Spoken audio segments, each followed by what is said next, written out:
ក្នុងវីដេអូនេះខ្ញុំមកបង្ហាញអ្នកគ្នារបៀបទាញយក Sound Effect ដើម្បីកាត់វីដេអូរបស់យើងឲ្យមានភាពទាក់ទាញបាទអញ្ចឹងសម្រាប់បងប្អូនដែលដឹងពីរបៀបទាញយក Sound Effect មកប្រើប្រាស់បងប្អូនអាចតាមដានវីដេអូរបស់ខ្ញុំ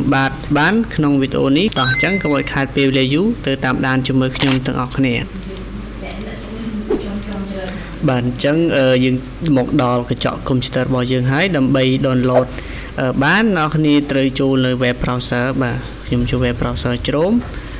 បាទដោយអ្នកគ្នាវាយពាក្យថា my stand download នេះបាទអញ្ចឹងបងប្អូនវាយតាមខ្ញុំមកខ្ញុំដាក់លើអេក្រង់កុំព្យូទ័រអូខេអ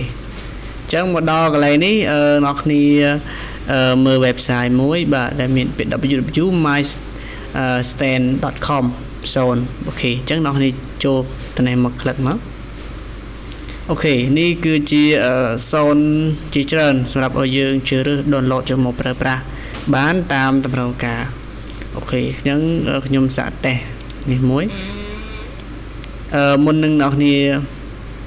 បាទអ្នកគ្នាចង់ចេះស្ដាប់អ្នកគ្នាគណៈចុចលើប៊ូតុងពណ៌នេះមកគឺវានឹងឮសំឡេងឲ្យយើងហើយអូខេអញ្ចឹងខ្ញុំសាកចុចមើលពណ៌ហមនោះ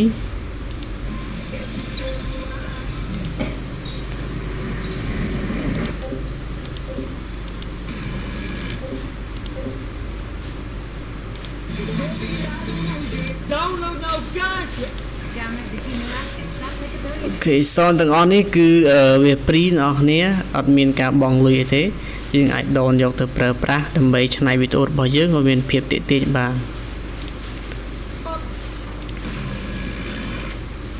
អូខេឥឡូវឧទាហរណ៍ថាខ្ញុំចង់ដូននៅសំឡេងនេះមួយអូខេខ្ញុំចង់ដូនសំឡេងនេះមួយអញ្ចឹងអ្នកគ្នាចុចលើអក្សរនេះបាទលើអក្សរនេះមកយើងចុចមកអូខេអញ្ចឹងវានឹងចេញឲ្យយើង download ឲ្យអ្នកគ្នាយើងចុចកន្លែង download បាទ MP3 នេះយើងចុចទៅវានឹង download ហើយអូខេនេះគឺជា sound ដែលខ្ញុំបាន down អញ្ចឹងយើងចង់ down ទៀតយើងថយទៅអ្នកគ្នាហើយយើងស្ដាប់មើលវាបន្តទៀត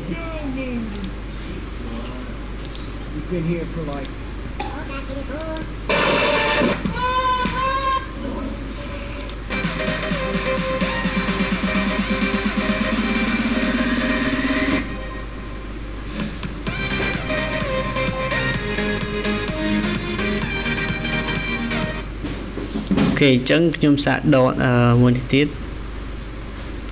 អូខេអញ្ចឹងខ្ញុំយកសំឡេងមួយនេះទៀតខ្ញុំចុចលើអក្សរមកហើយយើងចុចពីថា download អូខេតែប៉ុណ្ណឹងគឺរួចជាការស្រេចអញ្ចឹងយើងបានភ្លេងយកមកប្រើប្រាស់